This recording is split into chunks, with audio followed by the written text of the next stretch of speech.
interesting. I didn't know that you could still play music on your phone while you're going live on Facebook. Is it me, or does, anybody else feel awkward when you first go live and it's just you talking to yourself in the camera? Or is that just me? Oh, so we have 2 viewers. Black Power, everybody. Please comment, I guess, so I can know who y'all are, because it's not telling me. But what is this? What is this set giving? It feels like, come into my office, please. Please step into my office. What's going on?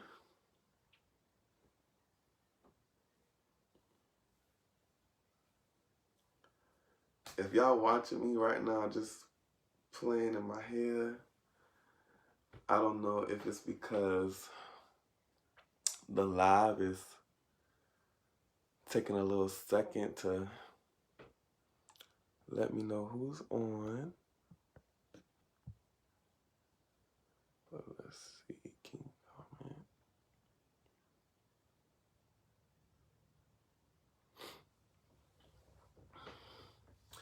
Black Power to my 1 viewer. Well, to my 2 viewers. Welcome to the Revolutionary Book Club. I'm going to give it a little moment to get some more viewers in. Black Power, Ghazi.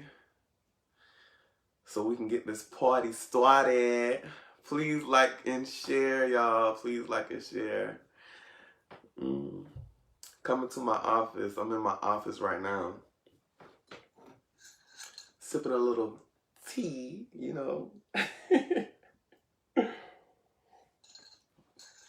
But what is it giving? What book? You mean this book?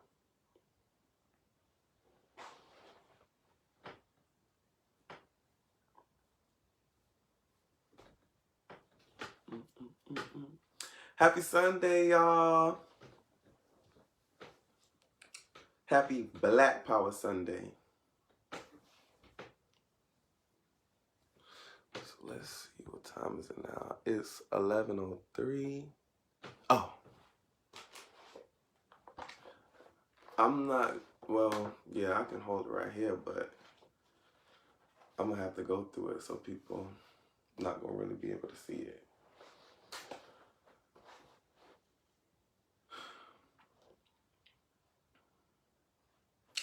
Black Power, y'all, please share. Let's get this viewership up, y'all. Black Power, Naya. We're going to give it to 11:00. Wait, what time is it? 11:03, so 11:05. We're going to get this thing started. While y'all in here, I came home to visit for my birthday. My birthday was this past Thursday. And so while I was here, I was just going through some of my old books that I got, and I wanted to show y'all. So a lot of these books I got from Barnes & Noble or whatever. And I don't know, like, from the ages of like 14 to 15, I was just like on this buying book craze. Like, I was buying books like crazy. And so I just want to show y'all some of those books. So remember, I told y'all that I'm a big fan of nonfiction or whatever. So this is one of the books in the series of The Secrets of the Immortal Nicholas Flamel. I'm not sure if y'all heard of, this is written by Michael Scott, but I'm not sure if y'all heard about this series, but it was really, really, really, really, really good. And this is like the 3rd book in the series, so I got all of them really. And this was kind of like, damn, I really bought this at the age of 15. And y'all, how I have my books, like, my mom has them set up in my room right here next to me on the dresser. But this, y'all, look what I was reading. Just look at what I was reading. And I think I got I think I got this book at like 15, y'all. New gay erotica. This is what I was reading. And then on top of that, I also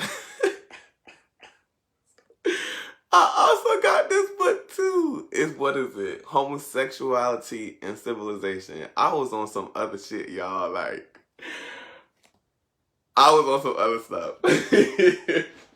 But that's just, just showing y'all what I was reading back then in those days or whatever. But we can go ahead and get started. I see we got some viewers, but please, please, please, please, please share, y'all, so everybody can partake in this revolutionary political book club education. I know I just made that up, but it's cool, okay? So I'm going to officially welcome y'all to the Black Power Revolutionary Book Club with your boy, Chief Dia. How y'all doing? I hope y'all are doing okay this morning. Thank you so much for sharing, comrade Naya. Y'all comrades, please make sure y'all share. All right? So, I know I've been telling y'all about the book giveaway that we're going to be doing, and that is the giveaway of the Assata Autobiography. So, I changed the rules, okay? Because last time it wasn't really, something that we could hold accountable. So, this is what we're going to do now, okay? So, I'm going to ask 3 questions starting today. And over the next 2 sessions, I'm going to ask the other 2. And so what you have to do is you're going to have to email your answer to blackhammerorg@gmail.com, okay? And then you also have had to donate it at least 1 time to the Black Hammer Book Club. And speaking of which, let me put that link in here. I thought my comrade Gigi had my back, girl, but I don't know where she at. So let's see here. I'm gonna just grab it, y'all. It's just easier for me to type. I know my face big. Don't get scared away, okay? Please don't.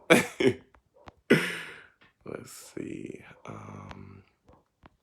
And that is BH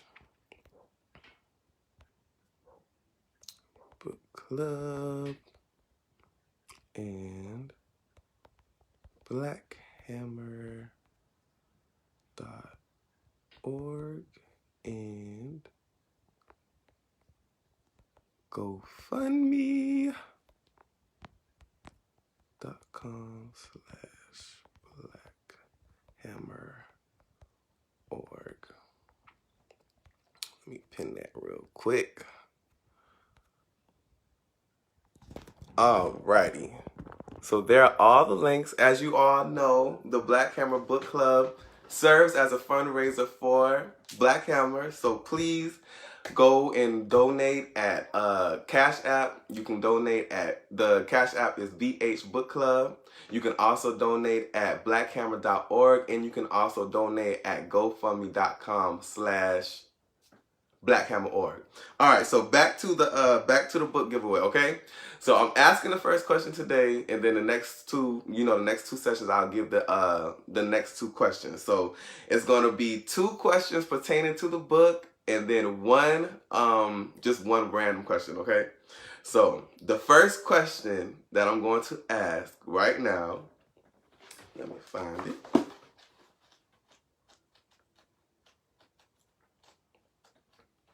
So y'all know, like, okay, here it is. Now, on December 11th, 1978, attorney, what the hell? Attorney, y'all. Lennox Hines, on behalf of the National Conference of Black Lawyers, the National Alliance Against Racism, and the Commission for Racial Justice of the United Church of Christ, sent a petition to the United Nations Commission on human rights, alleging a consistent pattern of gross violation of human rights and fundamental freedoms of certain classes of prisoners in the United States because of their race, economic status, and political beliefs. In response to the petition, 7 international jurors visited a number of prisoners on August. You got to give me the dates, okay? Now, if you've been keeping up, if you've been reading, you should know. So send your answer to blackhammerorg@gmail.com, and I'll be checking, okay? So let's go ahead and get started. As you all know, this is the second episode of the Revolutionary Book Club. So now we are on chapters 4 through 6. So starting with chapter 4, and even before I get into that, I just really want to comment on how great this book is. You know, just how Assata structured the autobiography, how she goes from, you know, speaking on her personal life, then going back to, you know, speaking about, you know, being imprisoned and things of that nature. And I just think it makes for a really, really good read. I enjoy reading it very much, as I'm sure you all do. Okay, so chapter 4. Chapter 4, Assata basically, you know, really goes into her childhood, you know, just growing up through middle school. And this was kind of not necessarily heartbreaking because, you know, we experience contradictions, you know, as colonized individuals. And the way she did this young brother Joe in chapter 4, it was just like really, damn, Assata, like I felt that in my chest just reading it. But anyway, she talks about, you know, middle school and, you know, just how, you know, the black kids, African kids would just speak about their ideal boyfriend or girlfriend, how they would look, how they would want them to look. And, you know, pretty much light skin, light eyes, brown eyes, and just, you know, different things of that nature. You know, the standards of beauty that has been forced upon us by white power. And so speaking of this brother Joe, who seemed like a very sweet person, you know, in the chapter, and she speaks about how he would leave flowers on her windowsill. You know, he was the only one who, and she even says how he was the only one during this time, during middle school, who would actually took some interest into her and just was telling her how beautiful she was. Every time that he would see her, he would just compliment her on her beauty.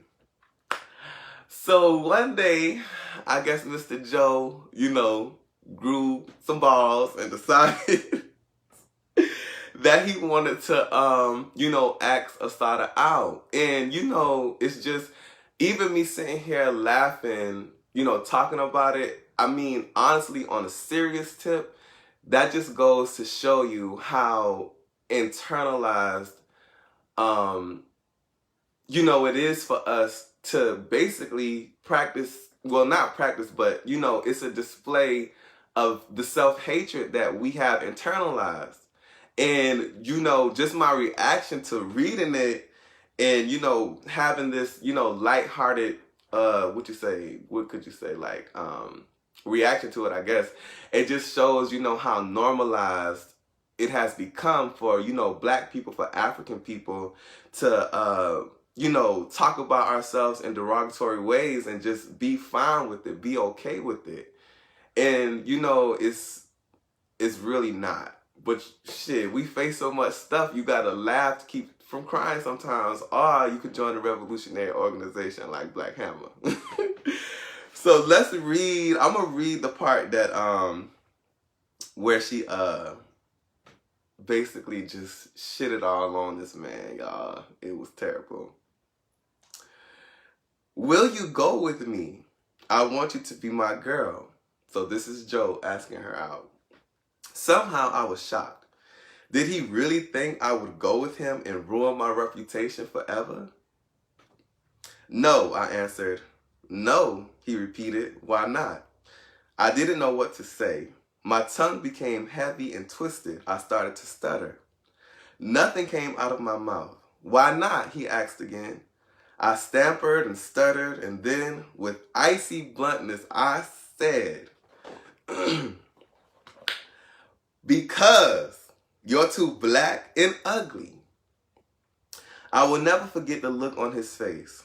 He looked at me with such cold hatred that I was stunned. I was instantly sorry for what I had said, but there was no taking it back. He looked at me as if he despised me more than anyone on the face of the earth. I felt so ugly and dirty and depraved. I was shaken to the bone. For weeks, maybe months afterwards, I was haunted by what happened that day, by the snakes that had crawled out of my mouth. The snaring hatred on his face every time I saw him after that made me know there was nothing I could do to make it up to him. Yeah, that's some serious shit right there. If I was Joe and I had some sisters, they probably would have been coming after Miss Assata.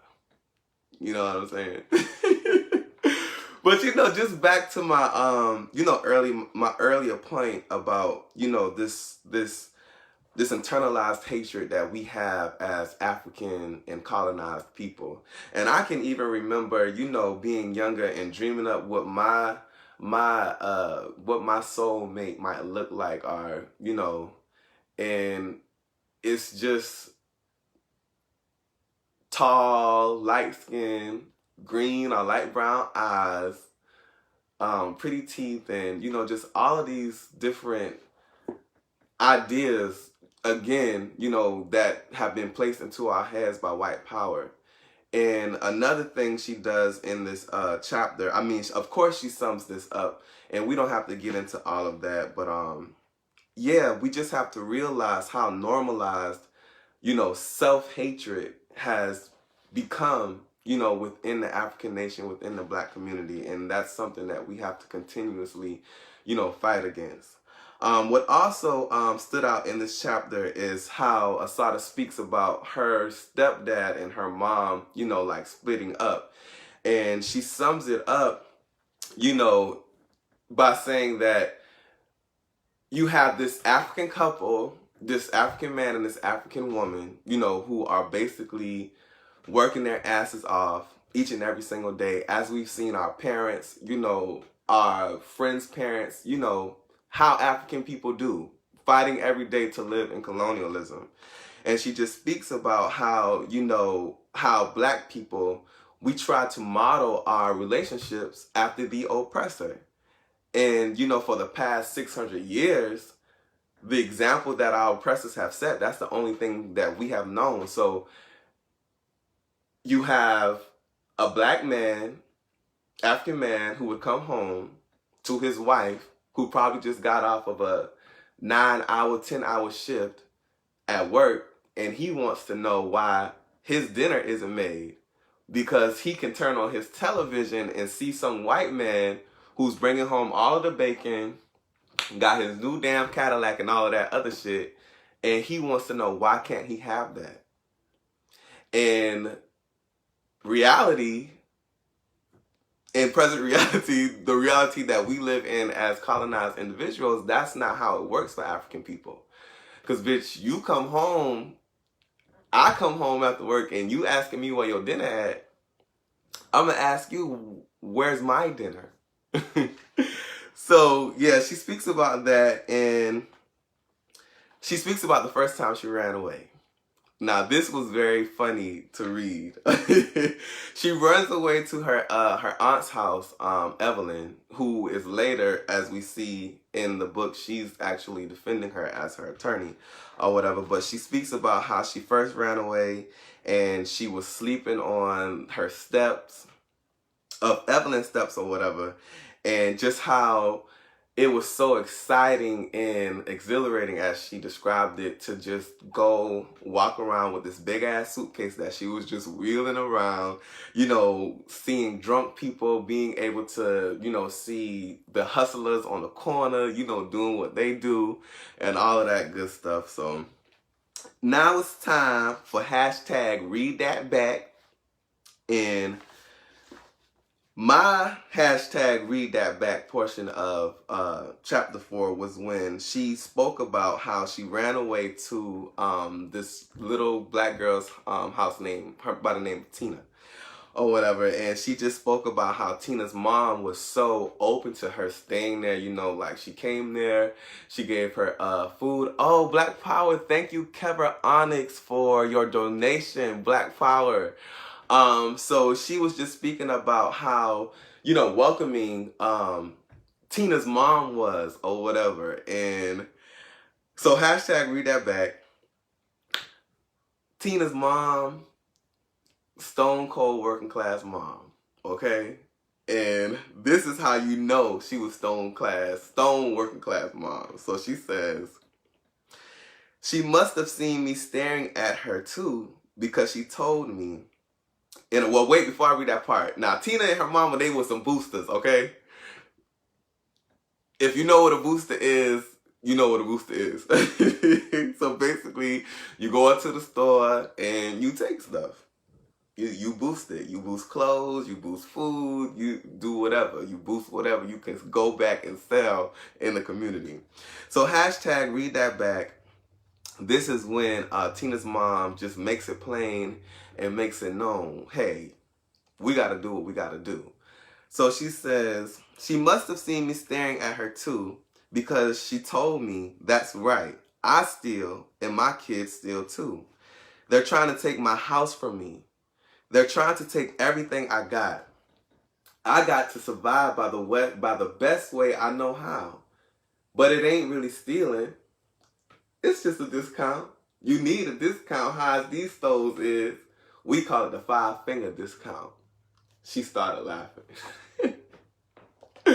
But I mean, like, that part, you know, this portion of the chapter was just, you know, so, well, not necessarily touching, but I mean, just another reminder, for lack of a better term, of, you know, what we have to go through as African people, as Black people, you know, every single day. Here it is, this mom, and I'm surprisingly, she doesn't give her name, or does she?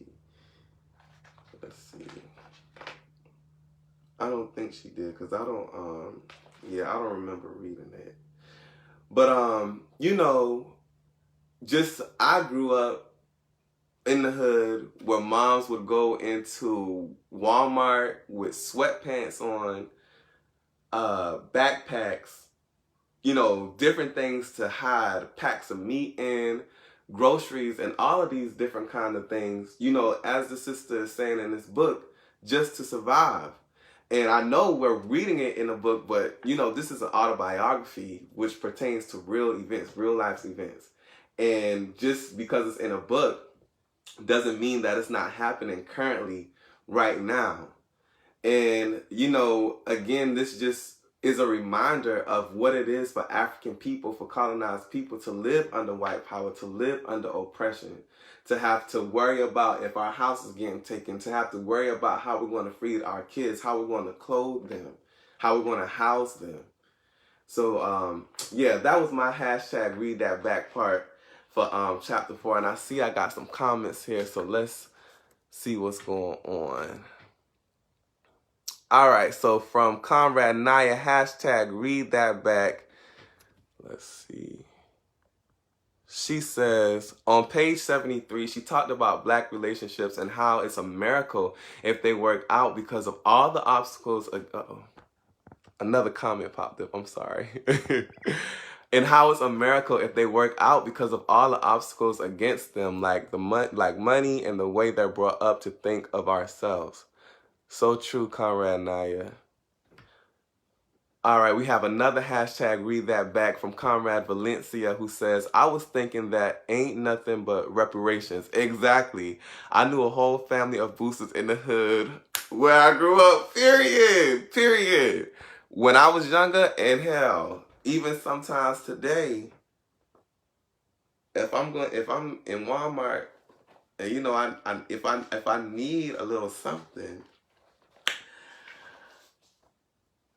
I'm gonna just leave that right there. But I wanted to say something else to the point that Comrade Naya just stated, and I can't, dang, I just lost my train of thought that quick. But Black Power, Matthew. Right, Comrade Robert. That's why I said I'm going to just leave that right there. Oh, that's what I wanted to say, about how African and colonized people, we enter into these couples, based on being able to survive. And you see that a lot when you see, sisters saying, I ain't fucking with no broke nigga. And you even see it with brothers who say, I ain't fucking with no broke bitch. And then we have these trumped up ideas of what love between two colonized people is supposed to look like, but we can't even really get to that because we're too focused on trying to see what the other person has to say, if I'm going to be with this person, am I going to be able to survive? Am I going to be able to provide for myself? And I know, listen, I can go on and on, okay? But before I go on to chapter 5, I just wanted to remind everyone to please donate. My birthday was this past Thursday, but y'all, I'm not telling y'all my age. So if you want to, just in honor of my birthday, please go and donate. You can donate through Cash App at BH Book Club. You can also donate at blackhammer.org. And you can also donate at gofundme.com/blackhammer.org. And also, I don't know how I could start without even saying this. Become a member of Black Hammer. Become a member of Black Hammer. All right, so chapter 5. In chapter 5, she goes back, to speaking about her experience in prison or whatever. And she talks about how she's been moved around and, of course, these pigs not giving her no type of information. I believe she says that she asked them, where she being moved to now, and they just was like, the U.S. government has you now. And at this point when she's moving around, the 2 indictments for the robbery that they said that she committed in New York is still going on. So let's ponder this, comrades. So right now, what they have been able to arrest her for is this incident that happened on the New Jersey Turnpike. Now, at this same time, she is still facing all of these different charges that, that the FBI has trumped up against her, that the U.S. government has trumped up to get her. And the only reason that they have access to her now is because, again, what happened on the New Jersey Turnpike. So it's just, so she talks about that. And she talks about being moved to Rikers Island or whatever. And if you've been studying Assata Shakur, a lot of the times that she was locked up, they had her in solitary confinement. So after 6 months of being in solitary confinement, she was forgetting how to talk, how to relate to other people. And as you can understand, being in solitary, well, I've never been in, but let's see. I guess being under punishment, when you're younger and your mama send you in that room and you can't come out. I mean, that's what I almost want to compare it to. But then again, you can't even really compare it to that.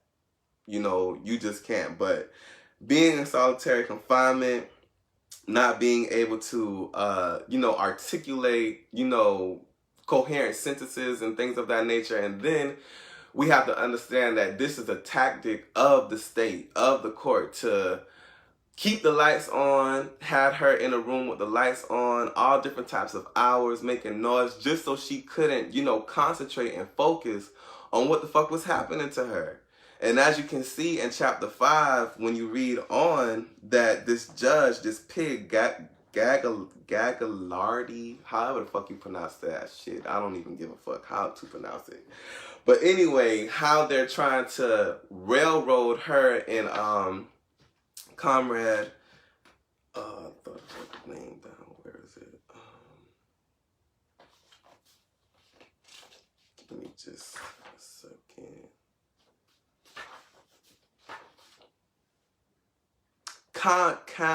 Kamua. I'm sorry if I'm pronouncing that name wrong. I probably am. But so she speaks about the proceedings that's taking place, you know, while she's at Rikers, and even at one point in time, she gets sick with pulmonaria.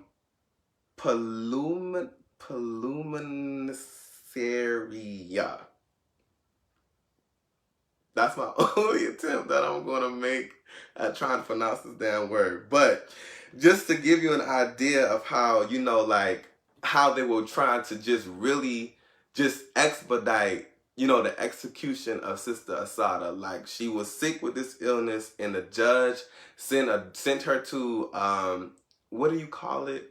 Like the clinic in the prison, I guess, to make her get better just so they can go ahead and, you know, get her locked away.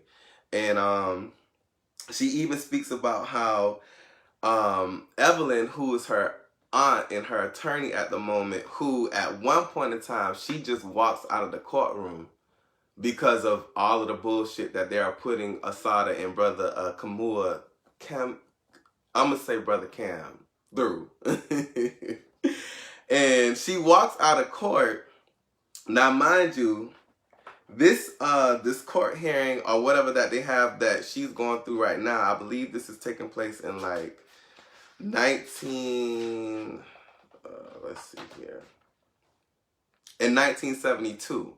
So this is when the proceedings are taking place. Do you know that when Evelyn walked out, she had to spend 10 days in a maximum security prison in 1975 for walking out of the court proceedings in 1972.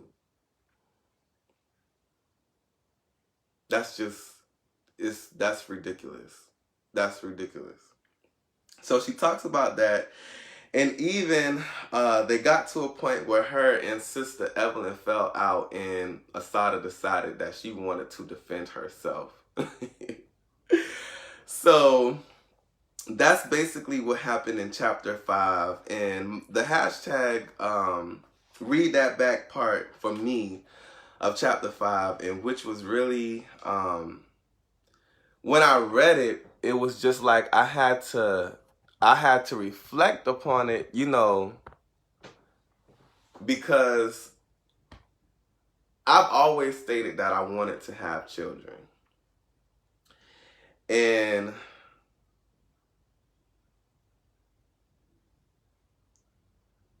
becoming a revolutionary and becoming politically aware, you know, of just everything that we go through as African people, as Black people, and you know, colonized people.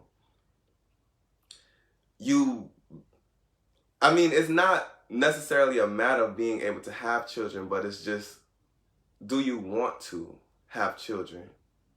You know, as a colonized person, as, you know, someone who lives under the boot of white power. And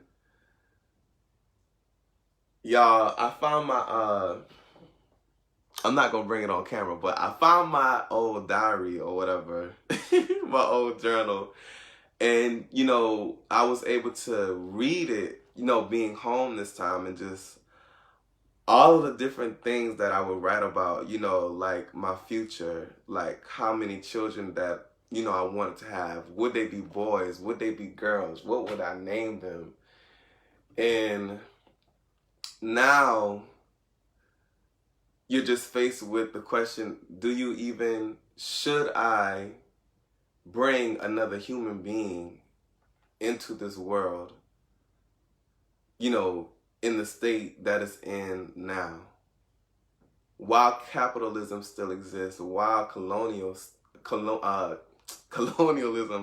still exists. And just reading this portion of the book,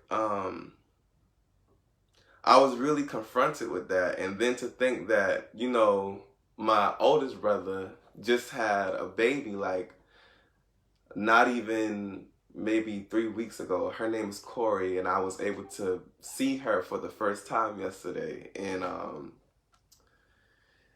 even just holding her and visiting with her, that was just, really replaying in my mind like over and over again. And it's just like, if I bring a child into this world, that child does not even belong to me. If I bring a child into this world, they're already, guilty of so many things that, white power has said that they're guilty of. And just like, as this sister was saying in chapter 4, I have to steal. They're gonna take my house. Damn.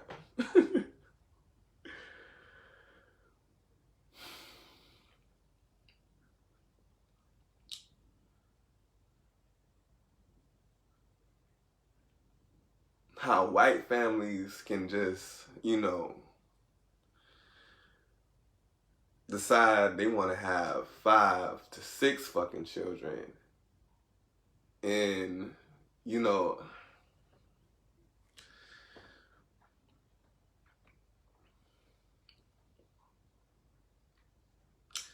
African parents can't even barely take care of one child.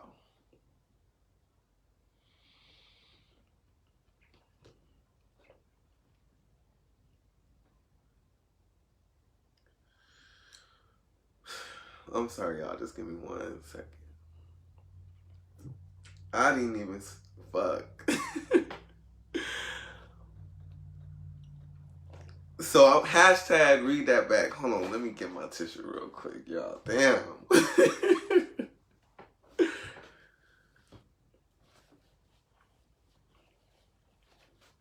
All right. So what was also interesting, and great to read about this chapter is that Sister Assata and Brother Cam, they was feeling each other. And they got to the point, about speaking about having children and things of that nature. And so hashtag read that back. This was my hashtag read that back part of chapter 5. So she says, talking to Camu was so good for me. Solitary had affected me really badly. I had closed up inside myself and had forgotten how to relate in an open way with people. We spent whole days laughing and talking and listening to the courtroom madness in between. Each day we grew closer until one day it was clear to both of us that our relationship was changing. It was growing physical. I mean, and I guess that's kind of open to interpretation because, child... Physical was they getting it on in this little room or wherever they was meeting at. But anyway, we began to touch and to hold each other, and each of us was like an oasis for the other. For a few days, the question of sex was there. Then one day we talked about it. Surely it was possible. I thought the consequences. Pregnancy was certainly a possibility. I was facing life in prison. Brother Cam would also be in prison for a long time. The child would have no mother and no father. Camus said, if you became pregnant and you have a child, the child will be taken care of. Our people will not let the child grow up like a weed. I thought about it. That was true, but the child would suffer. All of our children suffer, Brother Cam said. And I'm going to stop right there because at this point, when Brother Camel, and you will see as I read on, he just speaks about, let's see, what does he say? All children suffer. Brother Cam said, we can't guarantee our children a future in a world like this. Struggling is the only guarantee our children will have for a future. You may never have another chance to have a child. And that right, with him saying that right there, just understanding our reality. But even still, it's just like having a child as a revolutionary, it gives you that fight, you know, to want to fight against colonialism, to want to fight against our oppression. But, you know, just the suffering that, you know, our children face under white power. So, I have to think, I told him, my mind was screaming, who would take care of my baby? I thought about what Simba had said about our children being our hope for the future. I had never wanted a child. Since I was a teenager, I had always said that the world was too horrible to bring another human being into. And a black child. We see our children frustrated at best, noses pressed against windows looking in. And at worst, we see them die from drugs or oppression, shot down by the police, or wasted away in jail. My head was swimming. What had my mother and my grandmother and my great-grandmother thought when they brought their babies into this world? What had my ancestors thought when they brought their babies into this world? Only to see them... Fuck.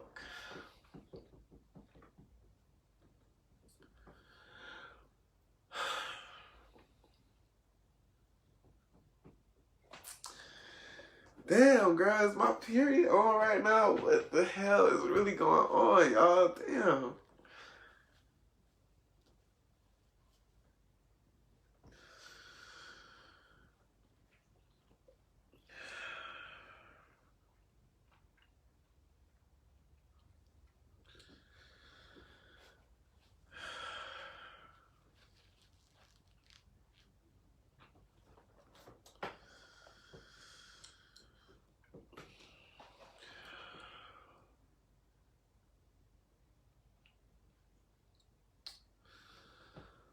I'm sorry, comrades.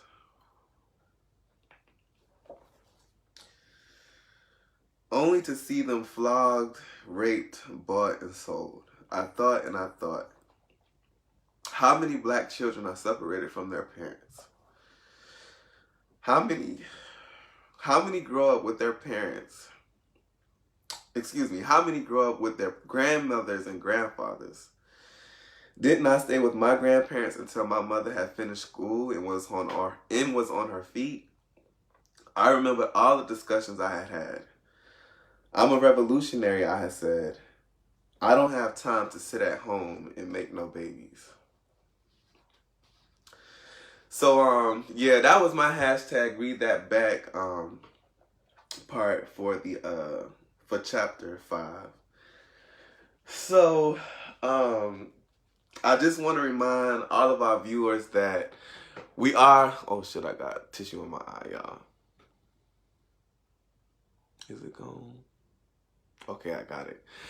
We are doing the book giveaway.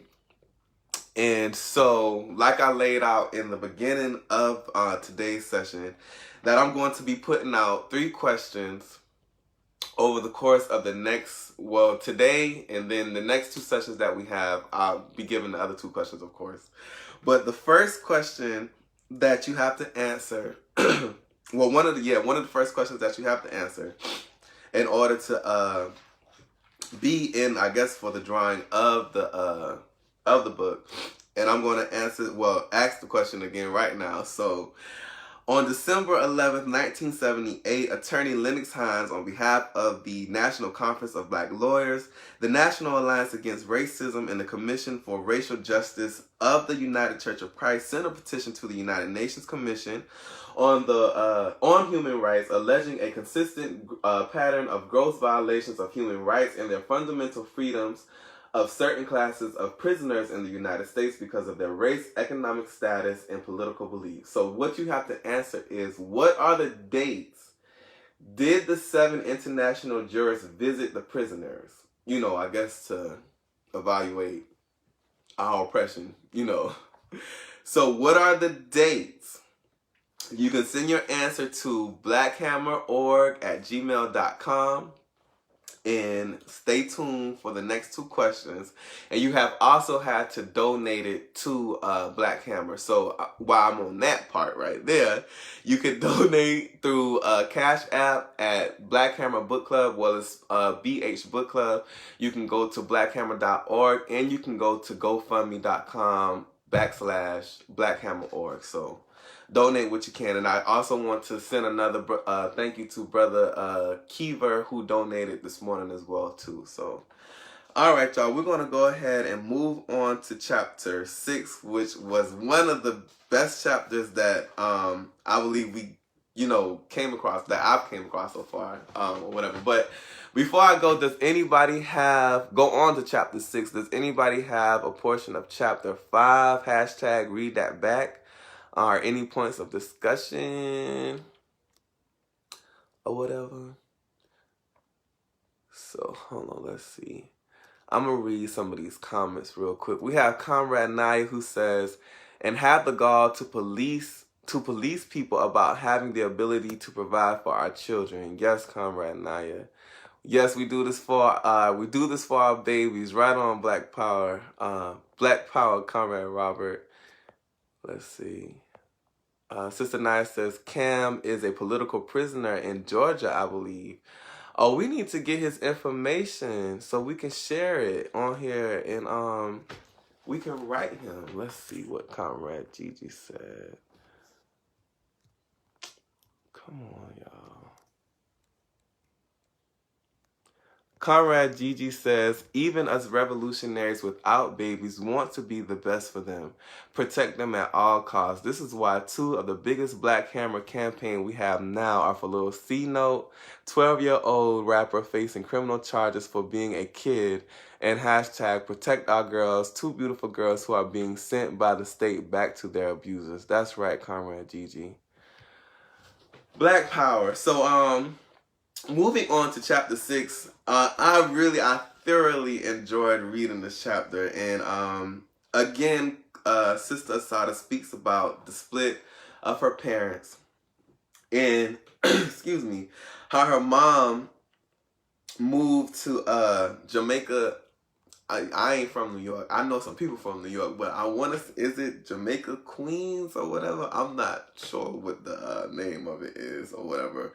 But she speaks about being in Jamaica and just all of the Black people that she was surrounded by, at this moment in time. And she speaks about running away again. And, just at this point with her stepfather and her mother's, separating or whatever, just how she was just going through her own, changes, I guess, through life, puberty, if that's what you want to call it, just her being, inquisitive about everything, questioning everything, and just rebelling, against her mom and, different things of that nature. And here it is. She's carrying her suitcase all around and all of that good stuff. So at this point, Assata is 13. So I want y'all to keep that, just locked up here, as we discuss this chapter. So she speaks about going out and how running away, I guess. And she meets this white man at this bar, and he's just speaking to her about all of this crazy shit. And, again, at the age of 13, she's just listening, just to listen, because she understands that she has to get a place to stay because she ran away from home. So he invites her, he takes her back to his place or whatever, and she's spending the night.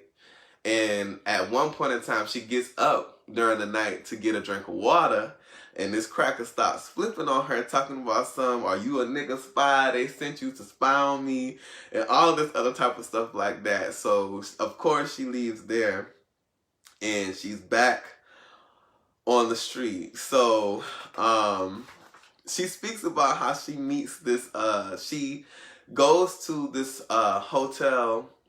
Well, no. Even before that, after she runs away from the white guy that she was staying with, she speaks about how she goes to work at this cafe that's ran by this big, white, sloppy, disgusting pig of a man that she was describing or whatever. And while she's working there, he's groping on her, feeling on her, even putting his finger in the lining of her panties and just, really violating her.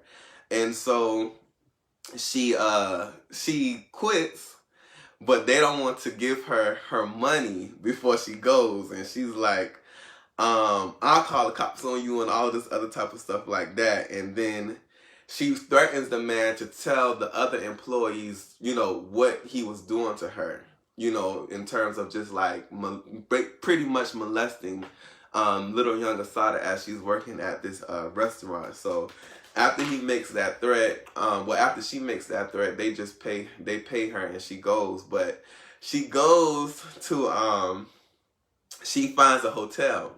So she's staying, little old 13 Assata with her suitcase. Just imagine her walking around Greenwich Village, just walking around, just being Assata. So she finds this hotel, and as she's staying in this hotel, she comes down and she comes across this sister by the name of Miss Shirley. So I want to read how she describes Shirley when she first meets her. What does she say?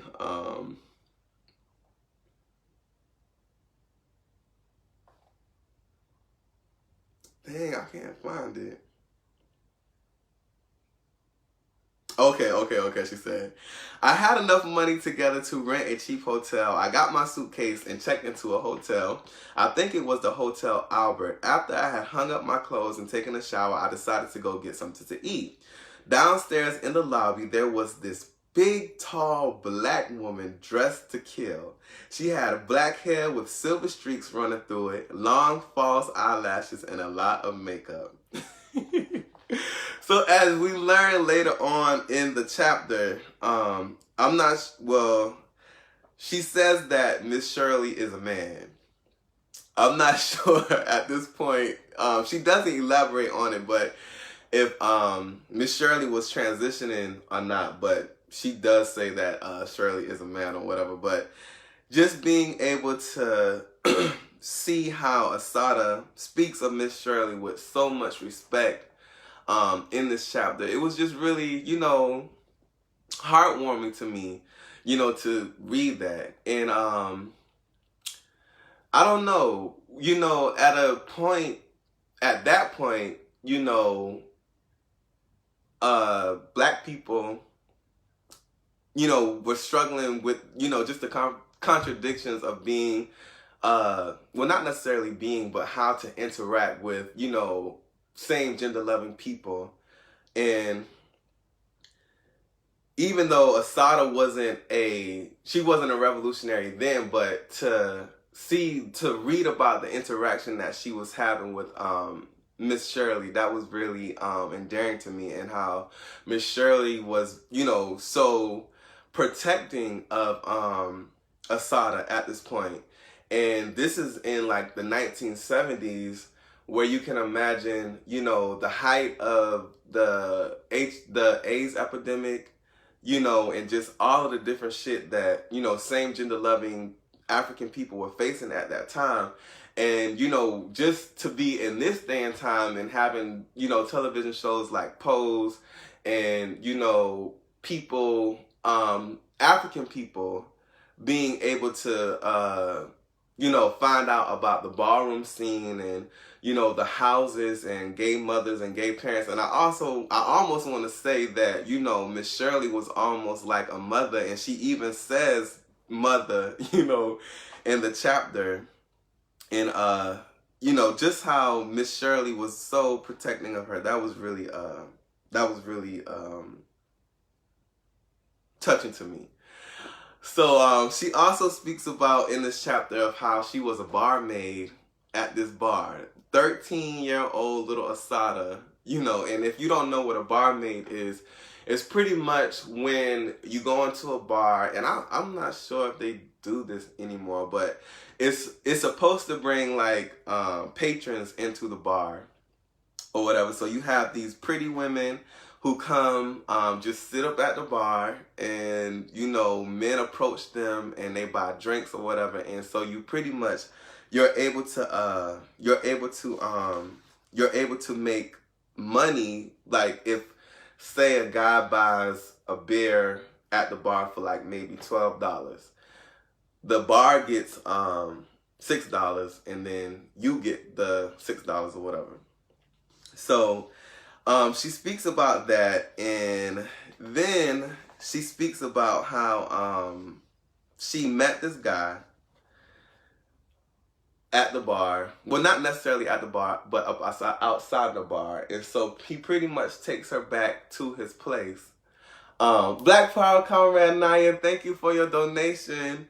He takes her back to his place, and basically he brings all of his friends over at this point in time, and they try to rape little 13-year-old Assata.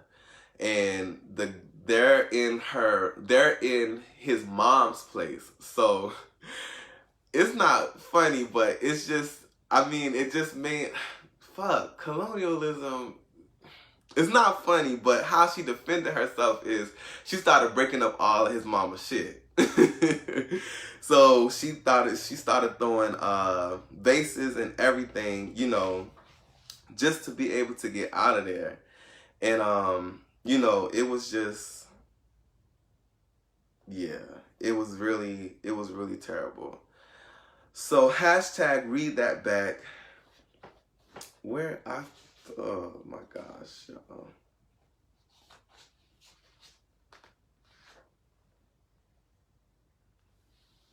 Okay, hashtag read that back. So my portion of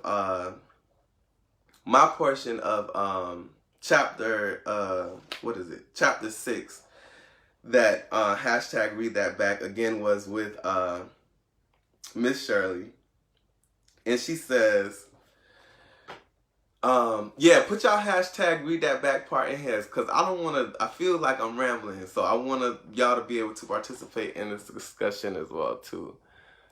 So hashtag read that back. And this is just a conversation that Miss Shirley is having with Assata. Let's see.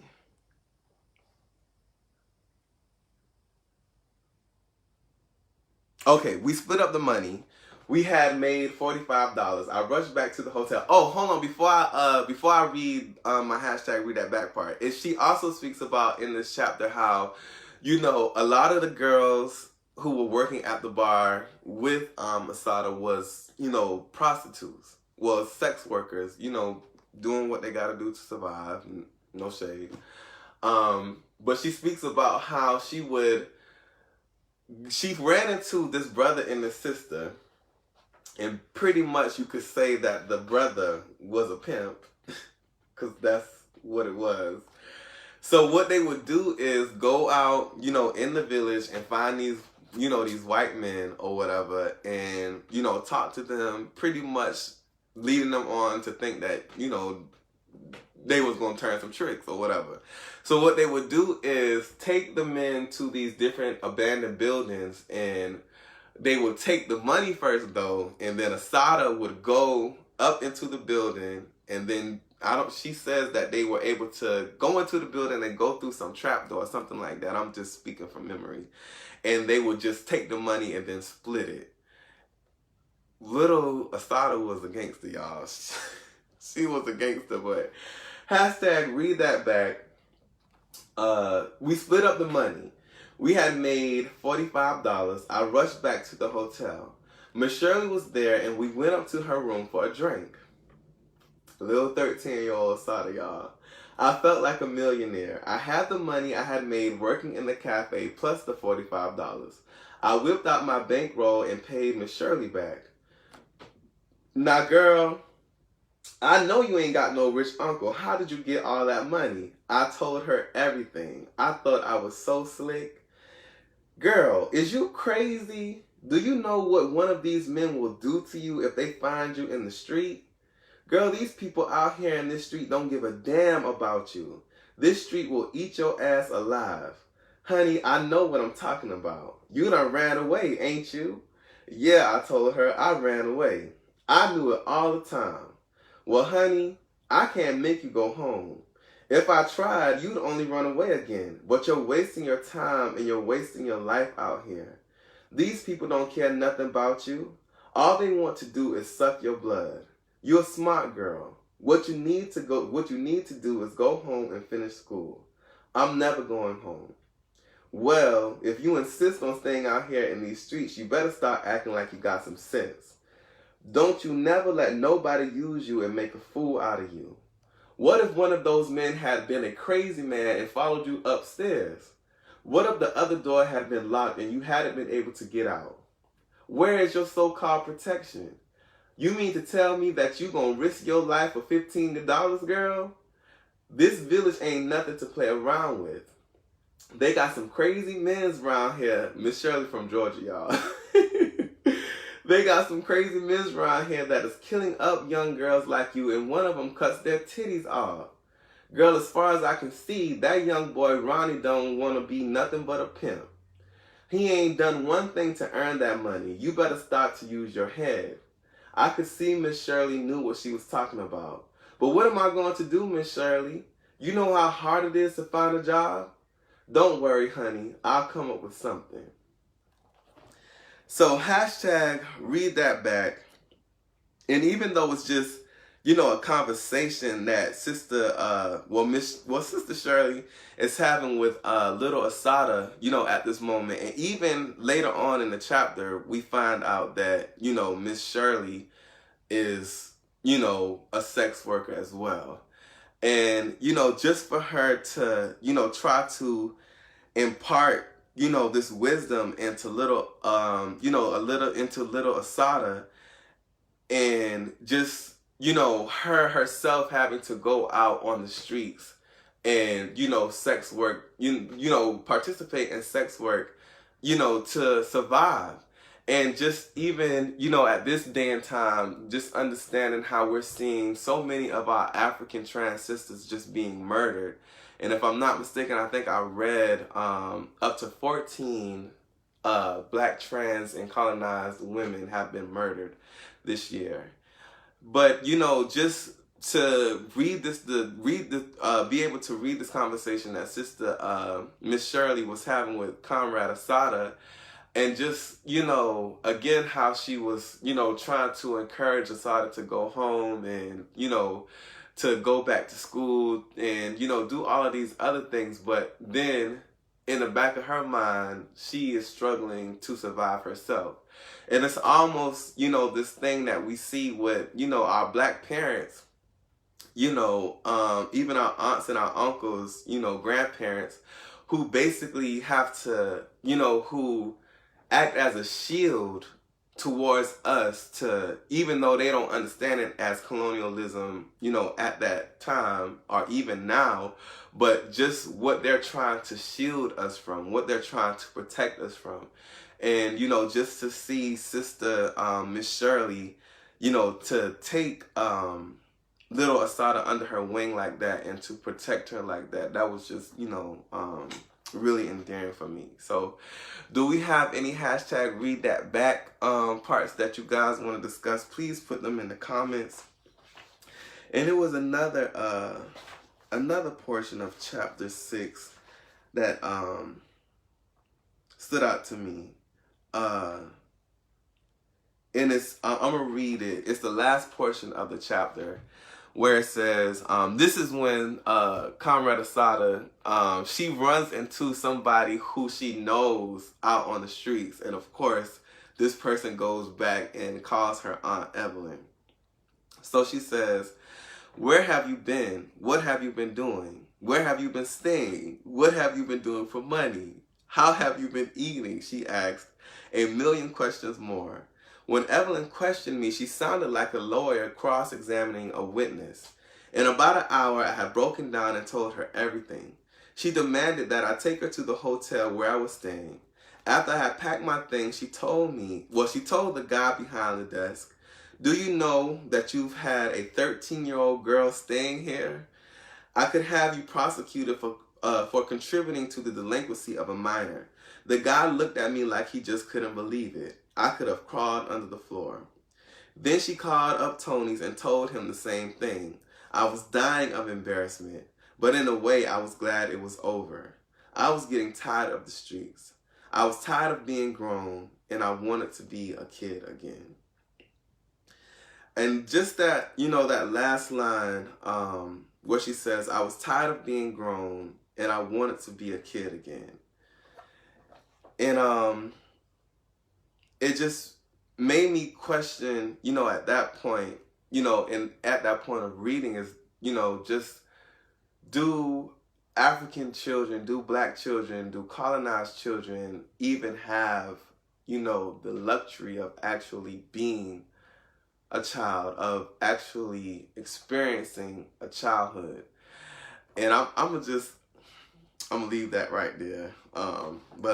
Yeah, so that was chapters 4 through 6. So of course, for our next session on next Sunday at 11, we'll be doing chapters 7 through 9. So please make sure y'all read up. Come back with your hashtag read that back part so we can have a discussion. I really didn't think that today would be that heavy, but that just to speak of the reality, that African people are faced with, in terms of being able to have children, to want to bring children, into this world. And so yeah. I'm mad y'all let me ugly cry on camera, but it's okay. I'm probably gonna delete this after. But please make sure you donate. Again, you can donate through Cash App at BH Book Club. You can donate at blackhammer.org, and you can also donate at GoFundMe.com / blackhammer.org. And just to let you guys know, we are raising monies for the book club so we can purchase this lighting, that ring light thingy, that people pretty much, I think it's like a lot of people use it to do makeup.